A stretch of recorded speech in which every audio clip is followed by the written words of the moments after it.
IPMNation.com. Live from the Outpost Studios in Columbus, Ohio, you're listening to All Natural Being with Brian Brody. Brought to you by IPMNation.com. Get ready for the gong heard round the world. 10, 9, 8, 7, 6, 5, 4, 3, 2, 1.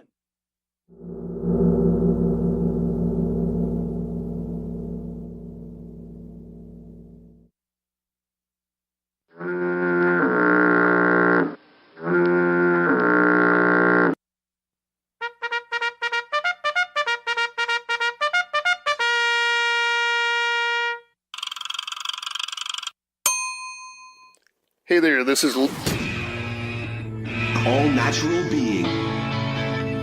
Warning, All Natural Being with Brian Brody is designed to shake your sense of self to the core. It's full contact psychology with an empowering twist, a philosophical loofah for your soul. For those of you not ready or comfortable releasing your inner superhuman, listener discretion is advised. Here's your host, Brian Brody.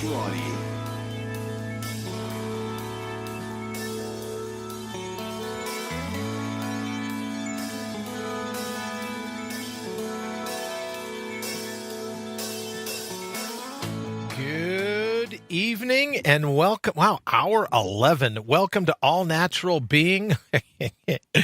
Somebody do the math for me. It's like episode 309, 310, 311, somewhere around in there. Thank you so very much for joining us. We're in the 24-hour marathon. I call it the ramp up to the record to see if I can even pull this off.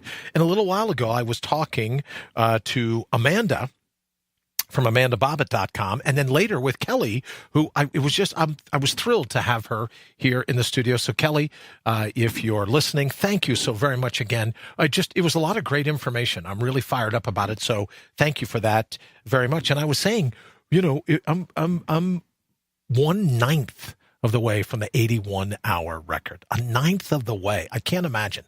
I'm coming up on being I'm coming up about being 12 hours away, and I'm still wondering about that. All right, let's jump to our first caller, see who we have. Let me see. Oh, here it is. Good evening. Welcome to All Natural Being. Who's this? Dana. Dana, how are you? I am well. How are you? Well, you know what? I have to thank you for all kinds of things. The first reason being, I so enjoyed your voiceover last night, but for the life of me. So here's what I'm going to do, if it's okay with you. I'm going to play it over my microphone because people have to hear this. It was absolutely great. But for the life of me, I could not figure out how to take it from where you sent it to me, right, and send it somewhere to be able to put it into an MP3. I understand. You know what I mean? So I just didn't know, but it was so great. Do you mind if I do an intro to you by playing what you sent me last evening? No, not a problem at all. Okay, hold on. You ready? Here we go. All right, sure. Wait a minute here. Now you're going to work. Oh, here we go. Okay, hold on. We're going to start over. Start over. Please stand by. Wayne laughs at me all the time when I say that. Please stand by. Let's see. Okay. Stick around. You never know what he's going to say. Nah, we're going to take that from the top. Hold on. Here we go. Hey, this is Dana Lee, and you're listening to the #1 rated All Natural Being with Brian Brody. Stick around. You never know what he's going to say. So thank you so very much for that, Dana. I super appreciate it. You're going to have to write it down. I don't understand what you're saying. I super appreciated that. I just didn't know how to get that file over, or I'd have been playing that all day long as well. So thank you so very much for calling in and joining us. And I really look forward to this because if you think about it, in terms of the things that you do, it takes a lot of courage. It takes a lot of bravery, if you think about it, to be a stand-up comedian in this day and age. I'm just fired up to have a chance to talk to you about that. It's cheaper courage. than therapy. It's cheaper than therapy. It's cheaper. So can I just add, I just want to jump right into it. And thank you for calling in, because I know originally you were like, okay, I'll call in and help give Brian a chance to take a little bit of a break, and I'll do this and that. But I'm just fascinated. I'm sorry. I don't know. I'm just fascinated by what you do. And I'm fascinated about the courage it takes to get up on stage and just rip through it. I mean, was it something you always wanted to do? How did it come about that? I would definitely say it's always something I've done, rip through things. So the comedy came as a concept that I laid dormant for like 8 years. Okay. And then when I became a mom, I was like, you know what? I'm going to keep a promise to myself. This is something that I feel passionate about, and decided to get some of the stuff that I've already written down and started doing open mics. Oh, fantastic. So that's, you know what, we can talk about that. That's kind of interesting, because I'm sure other people listening will go, I have something that's lying dormant in me. I have something that I've always wanted to do. I have something that I think would be really cool. So, you know, putting your heart's highest priority, top of your list, I guess you could say. So you would say to other people, it's going to happen. There are going to be people that think, I've always wanted to do that, but you pulled the trigger. Yeah. Well, anything you cultivate within yourself is bound to bear fruits, especially when you do put your heart's highest priority top. And I'm learning that day by day through my own challenges of thought process and behavior patterns. So, yeah. And I would say you're probably teaching a great lesson to Gabriel, because he also looks at what it takes to put, you know, to have that kind of determination and strength, because that's what it is, my friend. For you to go up there on stage, that takes a lot of courage. I give you credit for it. I really super do. And that's why I was very thankful that you said, oh, I'll call in and hang out with you for a while. I really appreciated that. But I was really interested in learning how you cultivate your material, how you know, where does the strength come from? How do you deal with hecklers? How do you know, so if you don't mind, because I don't think a lot of listeners have had a chance to talk to a comedian, a professional comedian. So how do you, do you know what I mean? So I'm really excited about a dozen different things. So let's get through some of the mundane, if you know. Do you pitch clubs? Do clubs come to you? How does it work if you decide, oh yeah, this is a city, this is a club I want to be in? How does that work? What do you do?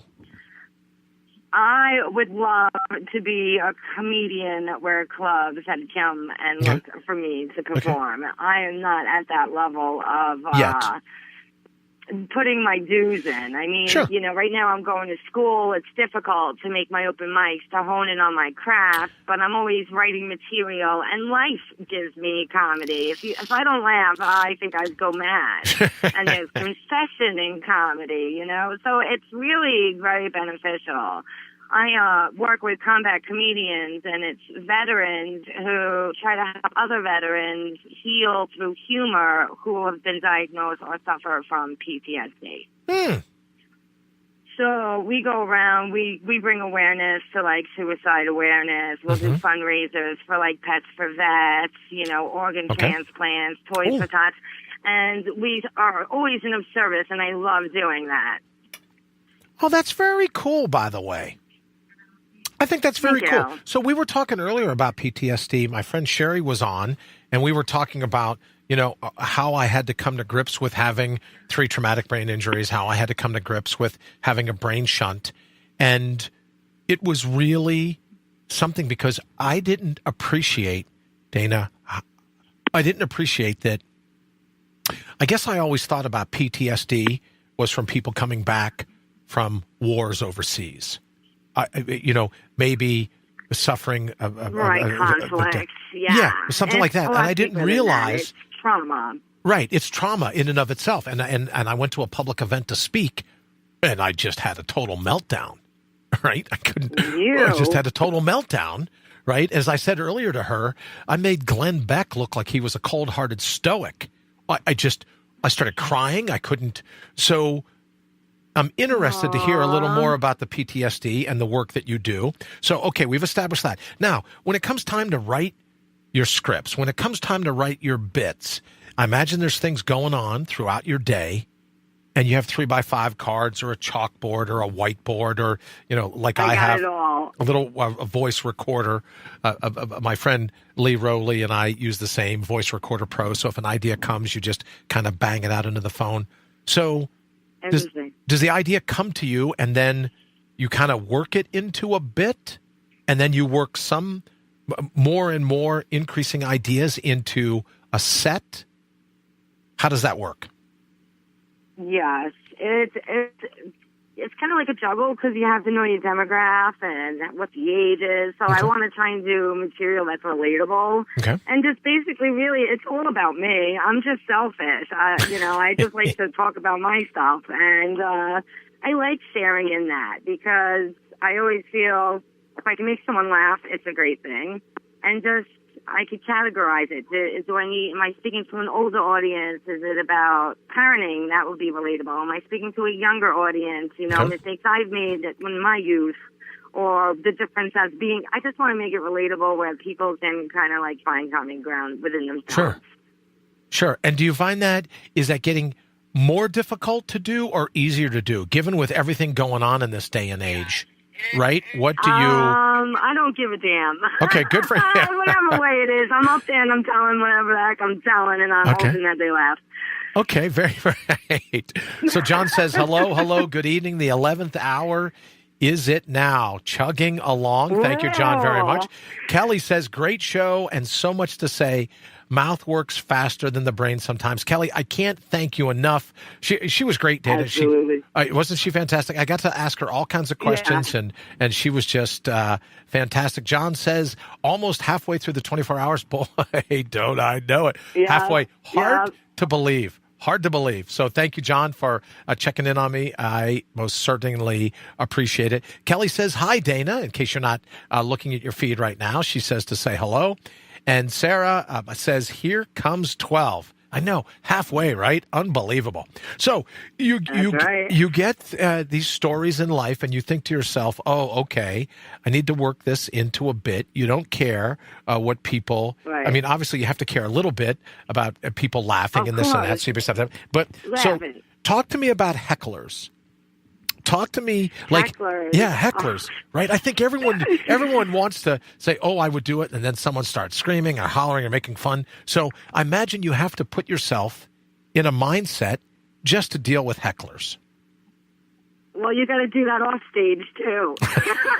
Okay, fair enough. I'm pretty good. I'm quick-witted. I grew up in New York City, so it's not really too much that people kind of throw at me to throw me off my balance. Okay. And personally, I'm responsible for my thoughts, feelings, and responses. Right. So I'm old enough at the age now to go through it. First time it happened to me, I definitely was like, damn, I should have said this back. But there's no other second time that a heckler didn't shut up when I told him to. I like that. Let me say hello quickly to Jamie. Jamie, thank you for watching, hanging out with us here at All Natural Being. Henry, thank you so very much for joining us. Hey, I know Henry's listening. Dana now as well, just so you know. Yeah, he's in Texas. He's judging, I think he told me, or he was judging earlier, a barbecue where he gets to judge hors d'oeuvres, and there was a steak thing and everything else. And I thought, man, he's got the gig, right? That's the way to spend a holiday weekend. So, and he says hello. Oh, okay. So you're in the thread. You can see what he's saying. I'm sorry. I'm sitting here reading all right. Very cool. So let's talk about it. You know how you're going to deal with hecklers. You just go, yeah, all right. I grew up in the streets, right? Or you grew up. I'm from New York, so we say streets just to, you know what I mean. And so you have that. You pretty much have a really great sense of self, right? You got a thick skin, so you never have to have worrying about someone throwing it at you. So then I'd like to go back to this. You write a couple sentences, but how do you turn? Like you got a cool train of thought. But you got to turn that in maybe to a 10 or a 15-minute set. What's the glue that pulls it all together for you? Or is there any? Or you just Write a have to lot. riff it? Write a a lot, lot, and go through it constantly, Okay. And then try it on an open mic and see where it works and where it doesn't work. It depends on a lot of variables, the audience, how you're feeling before you go up. I'm just constantly writing in, and usually it's pretty much the same topics, you know, pretty much like getting old because I'm getting old, being a parent, doing comedy, and just whatever things that I notice that everybody notices but nobody likes to say. Sure. So, yeah. So, I put it together, but I have to write a lot, so I have a lot to choose from. And then you got to take it out for a spin and see how it works, and then try and patch it in somewhere where it does, or get rid of it. It's something. So that's interesting. So you take it out for a spin, and I know, you know, I was talking to Henry about it the other day, and he was saying in terms of some of his writing and in terms of some of the things, and you look at classical composers, Mozart, Beethoven, Tchaikovsky, some of that, and they wrote thousands and thousands of pieces, right? And you talk to people and go, well, they wrote a masterpiece. Yeah, no. That, it happened to survive as a masterpiece, but it was what, maybe Beethoven knew Ode to Joy was going to have some legs, right? Maybe, who knows? Right. But they just kept writing and writing and writing and writing. So I think for people listening, how we can distill that down is that in life, you keep trying. You go on and on and on and on. You just keep going until you see if it fits. Kelly says, in life, not just on the stage, right? So would you say that's pretty good advice Absolutely. for even how you handle things as a mom? I'll take it a step further, Brian. I would say also it's discarding what does not work. Okay. And focusing on what does, and even if it has a slight capability, then it's workable. But if it's not freaking, you can't beat a dead horse. You know what I mean? So remove it and move on. That's okay, but Dana, let me ask you, that's a great point. Let me ask you this. How do you know when it's a dead horse?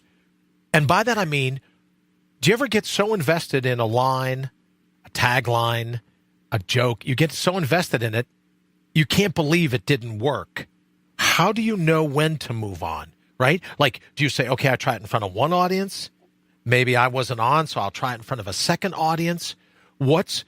For you, how do you know that it's time to move on from that bit? Well, see, and then here's the tricky thing. I may discard it and not use it, but it's still available to me, you know? So if I would go back, I would revisit, rewrite, see if I could stick it somewhere else, see if I could use it as a segue. I mean, I won't completely kill it off, but, I mean, you have to know when to cut bait. You have to know when to cut bait. Yeah. Okay. That's fascinating to me. Well, I would love to do it. You know what I mean? I would love to do it sometime. I did years ago there was his name was Bill Hudnut at Fox Studios in Los Angeles. And I took his class on how to perform stand-up. Right? So you would get up on stage and everything else. And you know, just the way fate works and life works, I don't know what I ended up doing, but I didn't stay in Los Angeles very long. Oh, I think I moved to Chicago and started started some gigs there. But I remember the preparation for it, and I've always admired people that could do that, right? Because comedy, for the most part, is about rejection. And there are more pieces, I would imagine. Like, you know, I'm sorry, go ahead. It's also like, you know, laugh now, cry later. Sure. You know, tragedy and comedy. And I think if someone can laugh at themselves, which I've basically done pretty much all my life, laughing myself, it just makes things a little bit lighter. Or if you can laugh at a situation, it's also your mind frame for things to do that. But it's great, and everybody has a little funny in them, you know, maybe in different, amounts. But yeah, I think I would never just hear anyone to say, hey, I want to try comedy. I'd be like, no, don't do comedy. Don't do or comedy. someone's been doing comedy. I'd be like, no, you suck, don't do comedy. It's a bad idea. I'd never do that to anyone. I like that. Well, that in and of itself is funny, just to even have put it that way. So, yeah, I think you're right. I think everyone has a story. And if you look at comedy, it's just about, when you write it, you want to change directions in the mind of the person that's listening. I get that. Right? I get in terms of some of the nomenclature. Now, let me ask you this. Have you ever gone and you're just like, you're getting ready, you're heading out, you go, there's nothing here is going to be worthwhile writing down. Nothing's going to be funny. Does any of your comedy, any of your riffs just totally catch you off guard where you're like, I went to the store, I didn't expect that I'd be writing shtick, but you'll never guess what happened to me. Does it ever come on you that way? Or does it come when you sit down? Absolutely, all the time. All the time. In the shower, when I'm driving, when I'm doing laundry, usually when a notepad and paper is not around, and I'm like, oh, I got to remember to write that down. So, doesn't happen. Yeah, well, Lee's coming up in the next hour. He'll be here to kick off. And he is a great copywriter. So for him, awesome. And that's what I've kind of learned is there's 3x5 cards, there's Post-it notes, there's a pocket recorder, there's a voice recorder pro, there's an iPad near the nightstand, because you never can tell. And I've had people ask me, I'd love to get your opinion on this. I've had people ask me, well, how do you stare at a blank page? And I look at them kind of puzzled. I've never stared at a blank page. I never pick up a pen or pick up the phone or pick up my iPad unless I have something to write down, unless something that's grabbed me, unless I have something to say. I've never, job. right? Yep. Do you find it the same way? Okay. Yeah, pretty much. Absolutely. I completely find it the same. So good spirits there, buddy. Oh, good. Henry says, it's true, Dana, that comedy comes from the serious sides of life. Is it true that it comes from the serious sides of life and looking at it differently? Great question, Henry. So I'm sorry, you're in the feed. You can see the question come as well. How would you answer Henry? Oh, let me see. Is it true that comedy comes from the serious side? Absolutely.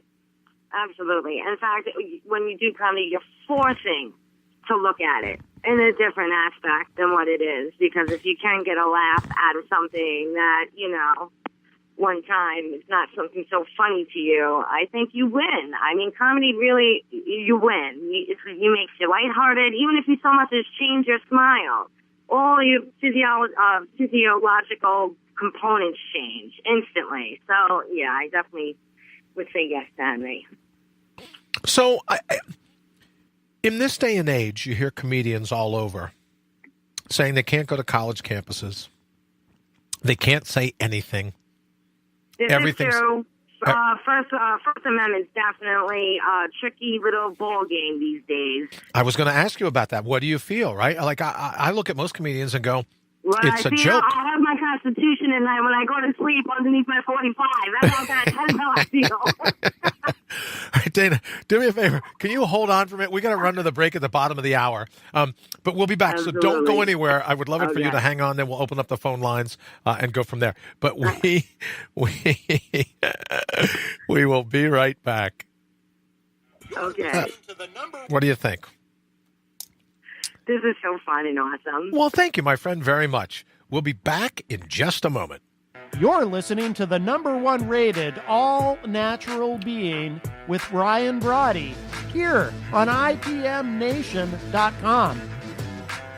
Isn't it time for you to renew your Rogue?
top of the day from the bottom of the hour. You're listening to the number one rated all-natural being here on IPMNation.com. Thank you so very much for stopping over and hanging out with us. Here we go. I'll do this real quick. Welcome back. Believe me, Dana, it's all I can do to keep from saying, welcome back to the closing 30 minutes of our 12-hour marathon. Hang in there. How are you doing? I'm doing great, my friend, but I'm like, oh, man, this 24 hours. What, are you insane? Yes, I think I am. Right? Yes. I would have loved. Yeah, but I am insane. Yeah, I am. You can't spell Brian without the I am insane. Absolutely. I'm looking at it right now going, boy, this would be great. I'd be 26 minutes away from rapping. This would just be great, but I've kind of mentioned it to a few people, so I don't think I can get away with calling it the 12-hour ramp up. What a loser. But I've been thinking a lot about what you said about, just putting yourself in the position to be open to just anything that happens. So Henry had such a great question about, in terms of, is it the tough part of life that you come to and you go, okay, great. Here's what I want to talk about. Here's what I want to, I want to focus on something that may be considered by others. As he says, it comes from the serious sides of life and you look at it differently. I think one of the things I dig about you is that you're always open to whatever the universe throws. And as a comedian, I think you have to be, don't you? It's practice. Sometimes, you've been talking through the day about balance and eating right, and it's practice. I try to keep myself immersed in being aligned and trusting the universe to do what it's supposed to do. And yeah, I have to tell you, my friend, that even through some of the things that I've been subject to in my life, I don't necessarily know that I would reach back and ask the universe to do it any differently. I don't think I would. I worked for, I definitely feel if it's from your heart's place, it's bound to bear fruit. Sure. And that if you don't cave, if you just stand there and square your shoulders, you don't tuck your tail and run. It's been my estimation that something good always comes out of it. Is how I look at it, right? And I don't know if I would look back in my life and ask that anything be going differently. You know what I mean? Because then you'd have to say, I disagree, I'm this and that. And like, who am I to argue with the universe? And as I know you've heard me say before, Big Bang or Big Breath, savannas of Africa or the Garden of Eden, however you define the divine, I have this, can I get, well, let me say this. In terms of religion, I like the ancient Latin of the word, where religion just means to bind together. All right? To bind together. So two things binding together. So with that definition of the etymology of the word religion, do you mind if I get religious for a minute? Yup. You mind or you don't mind? Okay. Yeah, no. Well, here's the thing for me.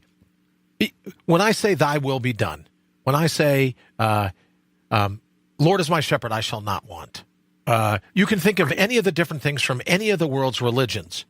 I think a part of that is to not ask the universe to have it your way, but to be strong enough for you to stand to the universe's way. Right? Well, yea, though I walk through the valley of the shadow of death. Right? Okay. I'm sorry, right? So, yea, though I walk through the valley of the shadow of death, I fear no evil. It's because you don't have a preconceived outcome as to the way you want it to go. You're going to stand and square your shoulders to whatever fate throws at you. You're not going to tuck your tail and run. That's my estimation of, and again, one of the things I dig about you, my estimation as to why you're always in the fray. You always throw yourself into the battle. And again, that's one of the things I dig about you, just so you know. Thank you. That's the first time somebody ever told me that. Well, it might be the first time, but they've thought about it before. I can tell you that, right? Because you just keep going. and you're not going to be derailed. And I think that's I think that makes you pretty special. All right. So what else are you working on now? What else have you got going? I think you were coming to see me before too long ago. Weren't you going to be on a road trip or something? So what do you got planned coming up next? All right. Well, right now I'm taking a little hiatus and just doing some fundraisers and sharpening up some material for some things. I'm going back to school. I'm taking psychology to do some aspect of human services, counseling, or therapy. I would like to do some life coaching and help people because I made plenty of mistakes. I can definitely tell them how not to do them. So, I mean...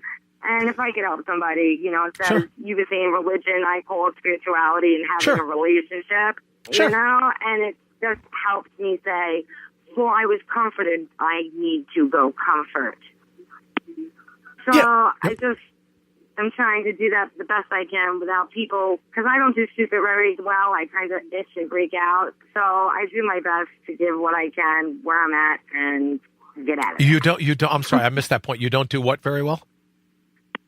I don't do stupid very good. And some people have been drinking too much tap water, and I don't know what it is. It could be the freaking electromagnetic frequencies pulsating through the air with the radio towers. I don't know. You don't know? That's great. I don't know. You don't know what those... Well, I would tell you, studying psychology, that's just going to make you a better comedy writer. Oh, for sure. I mean, think about it. You're going to study the collected works of Freud. He was nuts. You're going to study the collected works of Adler and Jung, right? Yeah. Nuts, right? So all of it. And so I think for me, now I say that having the collected works of all three of them right over here in the library, right? I have the big red book, Jung's big red book, that I've read 3 times probably in my life. So, but I can imagine that that's going to be a great, maybe just even some of the people in your class. Talk about material. This will be... I think that would be great. I love psychology. It definitely allows me the ability to be in the fray and run the battles to try and help people figure out, some stuff within themselves, or I can relate so they don't feel they're alone. And I love psychology and help, but I get a little upset because I'm like, here's psychology. It's been in place all, lifespan, the environment, and what people need, and now the conditions of our environment. Someone needs to be responsible if you know that this affects the progress and well-being of human beings and the planet. Why are you not paying attention to the stuff that's already studied that says this needs to be in an order? Not like crazy. So. Oh, yeah, it's fun. I got lots of questions for psychology. Good. Henry says, Brian, you keep saying can't spell Brian without the I in insane. My question is if being in the... And then for some reason, my phone, it doesn't like being working as long as I am either. I can't see the rest. Are you able to see the rest of Henry's text?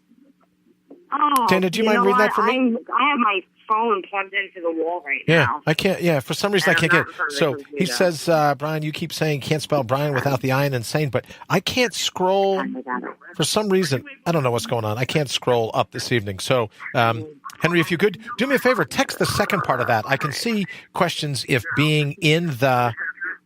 Oh, if being in the... Candace says no. I'm not sure what she's... Brian, you keep saying can't spell Brian without the I in insane. Yeah, Henry, could you retext that? Give me the second half of that. For some reason, my phone won't scroll. And it's interesting, as you said that, Dana, I was thinking you and Henry would be of the same point of view in that opinion, right? Absolutely. I love Henry. He's great. I'm a fan. I love both of you guys. I listen to you. I love how it makes me feel normal because I agree and think along the same lines. So... Here. Cheers, Henry. Can't see, read more. My question is, if being in the groove is cool and being in the money is a good thing, why is it happened to me again?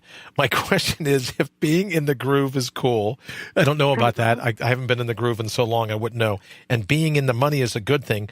Why is in... There is something up with my phone. People text me these really great texts, and I keep hitting the see more button, and it doesn't let me see more. I don't know what's going on. You know what I'm going to do while we're talking, Dan? If you see it, I'm going to go ahead, turn my phone off, power it back up again. Maybe it doesn't like working a 12-hour shift. I don't know. Definitely.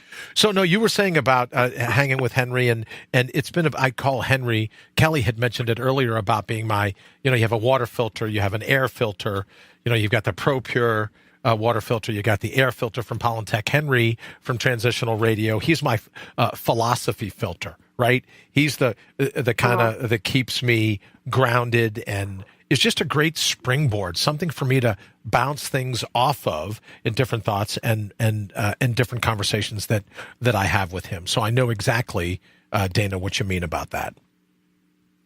Absolutely, and it's so crucial and important, Now, how much? Let me ask you: is this talking about bouncing things off of people? How often do you learn from your audience? Like, is there a position and maybe every time? So do you ever get to the point where a heckler throws something out and you go, "Oh man, that was actually a better line than what I had written," and then you go back and go, "Let me incorporate that into the show." Is that something that ever happens? It's different because there's different people in the audience with different mood sets. Someone could be like in a really bad mood and they would heckle, and then you realize it's going to take more than just a couple of seconds to embarrass them and tell them to sit down and shut up. You know what I mean? Some people really need that attention. And usually I'm thinking, well, this person really does need the attention, but this is my mic in my hands. So you're going to have to come up here and get it. Right. You're not getting it from me. Let me say hello real quick to Sarah. Sarah, thank you for joining us this evening at All Natural Being. Henry, you are more than welcome. Oh, here it is. Henry says, why is insane seen as such a bad thing? If being sane is good, then why is insane bad? Why not unsane? Well, I have to be honest with you, brother. I don't ever take insane as a slam, right? When I see common sense, when I see the public square, the binge thinking, the mashugana, I'm absolutely happy to be labeled insane. I'm absolutely happy to be labeled other and outside of the norm, if you will. And that's why, Dana, probably the same with you in terms of some of your writing. I always draw a clear distinction between what's natural and what's normal. Just because something is normal doesn't mean it's natural. Natural is good for you. Normal may not be. Spin cycle on the washing machine to me. Right. I don't know. I don't know what it takes to be normal in an insane freaking situation here. But, just be you, right? That has seemed to work for me, right? Because I don't know how you could be other. At least not be congruent. At least not be able to fall asleep at night. Just be you. Go be you, Brian. Yeah, I know, right? And I can't wait when we cut to commercial. Kelly brought me one of the masks, right, that she wears at work. So I'm going to put it on the statue of David back there. So I look back there and see the Go Be You statue, and I put that together. To be honest with you, Dana, I put that together because I knew you were coming on, and I'm thinking when it gets to be really late or early in the morning, depending upon how you look at it, I wanted to say, oh, I've got someone in the studio with me, and so it's the statue of David it's a statue of David inside the Go Be You T-shirt, and I wanted to do that. Just going, that's my little bit of a riff. But I think it'll be even cooler. I'll put that face mask on him that Kelly left, so that'll be pretty cool as well. All right, Dana, before I get ready to let you go, perfect. I know, right? That's all I'm thinking. What else are you working on? What anything other than when you talk about you're going to be taking the classes? You're busy writing some other stuff. Anything you want to try out? I mean, you kind of have an open mic night. Is there a riff that you're working on that you want to debut right here? Oh, wow. You're putting me on the spot. No, I'm just teasing you. Brian. I'm teasing you, dear. You know that. But let me say this. If you get to the point where you go, hey, I want to try some of that out, will you come back and hop on air, and then you can try it out with me? We can try it out here in the thread. Absolutely. Okay, very cool. Very cool. And what else? I would even like to even say I will come down and visit you. I would love it for you to. By next year. Great. I like that. And we'll get Kelly. That'll be good. I'll let Kelly know when you're going to be in town. What we ought to do is I'll get a local club. We'll set it up so that you can come and perform at the local club, and I'll take care of all your advance work, and that'll be the perfect reason for you to come to Columbus. You're so sweet. We'll do that. Sweeten up that deal. Ready to give me cavities, too. I will. Just like Kelly. I will absolutely do that. Oh, and I forgot to mention, right, because I just got so carried away when she was here and I was talking to Kelly, and you were like, oh, she's so sweet, she'll give you a cavity. But I wanted to mention for you and her both, she is great. The True Fru, thank you. I don't know if you can see it. A good friend of mine owns the company True Fru, and it's all natural freeze-dried fruit immersed in just antioxidant-packed dark chocolate. 100% real fruit, freeze-dried. It's unbelievable. So I wanted to do a True Fru thank you, and then it dawned on me, I probably shouldn't mention chocolate-covered candies to Kelly, right, because it'll be a little bit before I can get away from the microphone and brush my teeth. So I've got a couple of different things, and what I'll do, and I owe this to Kelly as well, let me know if you go to truefruit.com and say, oh, this is my favorite flavor, then I'd like to send one out to you as a thank you for putting up with me tonight, as a thank you for pacing me, and as a thank you for giving us some insight, because I really do respect what it takes to be a comedian in this day and age. And you said briefly, I have the First Amendment of the Constitution and I sleep with it under my pillow and alongside of my 45. But it's got to be tough anymore because it's just a tough gig. You don't get to say things to be funny anymore. Everyone is just a hothead wrapped in thin skin, and they're looking for a reason to be offended. They're looking for a reason to be insulted or to be outraged. God love you. Their feelings don't pay my bills, Brian. I know, my friend. I'm that's what I love about you. If I haven't said that already, it's their feelings, right? Everyone, it's my feelings. And I asked Henry the other day and said, oh, your feelings. So what does that get you? Well, that's how I feel. Okay, we'll do it anyways. Well, you have, as you know. Nobody anything. Yeah, right? People say, I don't feel like doing it. Well, do it anyways. Well, I don't feel. Well, what would you do if you did feel like doing it? Or, how would that work? Because everyone and their brother is so sensitive. You can't say anything anymore. I forget what I said earlier, but someone was like, oh, you shouldn't have said that. And I go, yeah, what do I know? Right? You can't even be funny anymore. You can't even be funny. Yeah, there's an expression that says if you're going to tell people the truth, you better make them laugh, otherwise they're going to kill you. Well, I think that's what Henry was saying earlier. You're absolutely right. I think you're absolutely right. Yeah, and people, they're just kind of, I don't know what it is. It's the ether. I don't freaking know what the problem is, but I'll be damned, I'll say whatever. But I'm also responsible for what I put out there. I don't want to put out their garbage. I don't want to put out their bad lives. I choose to, make it. I laugh at myself. I tear myself apart. It's that.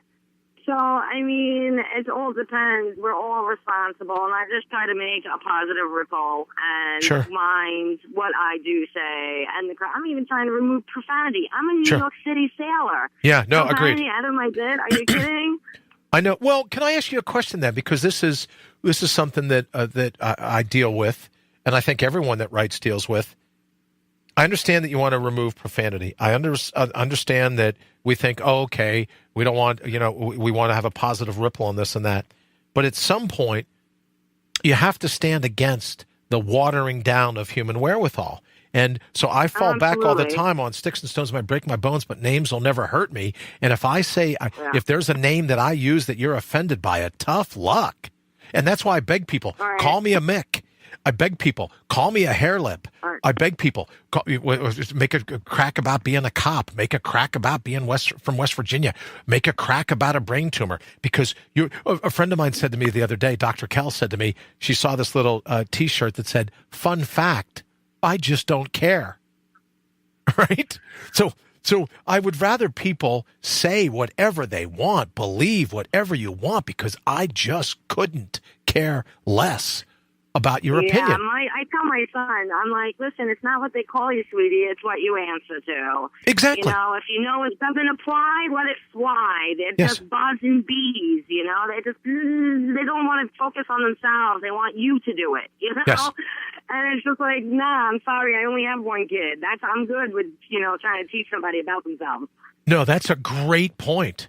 Right? It's a lot like I've talked before about UPS delivering a package to your door. If you don't answer the doorbell and you don't sign for the package, they take the package back, load it on the what Brown Can Do For You truck, and they drive it away.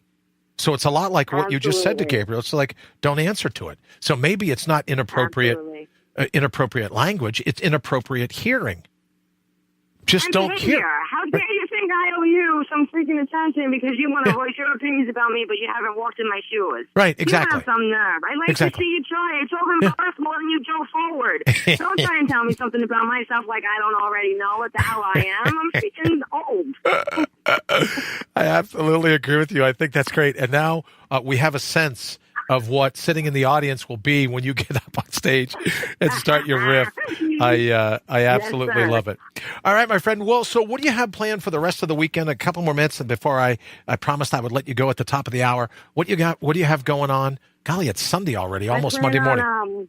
I plan on winning the Powerball Labor Day weekend. Very cool. And no, I'm really buckling down. Right now, my main focus, other than my son, is my school. I took, quite some time. I joined the Navy to freaking do the GI Bill. I didn't use, I said, I'm going to complete that this year. And that's what my main focus is, my kid and my school. And then the comedy, because that's just me. That's always a part of me. Very cool. Very cool. Well, if there's anything that we can do, like I said, if you want to try out some material, if there's this or that. I'm going to take you up. Yeah, please do. We would love for that to be the case. So if you get a chance, give us a holler back. And thank you so much, Dana. Like I said, the listeners, I don't think they get a chance to speak to a comedian, right, that goes through it. I know, Waka Waka, right. All right, my friend, we're going to go ahead and get out of here. Thank you so much for calling. I super appreciate it. Tell Gabriel we said howdy and have a fantastic weekend. You're halfway, Mark. Brian, I'm trying. Absolutely awesome. I heart you. Thank you so much, my friend, as I do you. Thank you very much. You're welcome. Bye now. Bye. All right, for everyone still here in the thread, I'm really fired up to have spent the last hour with Dana Lee and learning from her, so thank you so very much. And the next hour, Lee Rowley, and I've been talking to some people about it, and so I'll have to ask Lee. I'll hold him over when we get it because his little intro it's made me smile every time I've heard it today. So we're going to get ready. We're going to play that. We're going to run to the top of the hour, and then when we get back, it's time for the incomparable Lee Rowley. So here we go. Hey there, this is Lee Rowley from Sales Copy Academy, and you're listening to the live 24-hour all-natural being marathon with my good friend Brian Brody. Keep your mitts off that browser tab because Brian will be right back after this short break with another solid hour of all-natural shenanigans on All Natural Being. Stay tuned. IPMNation.com.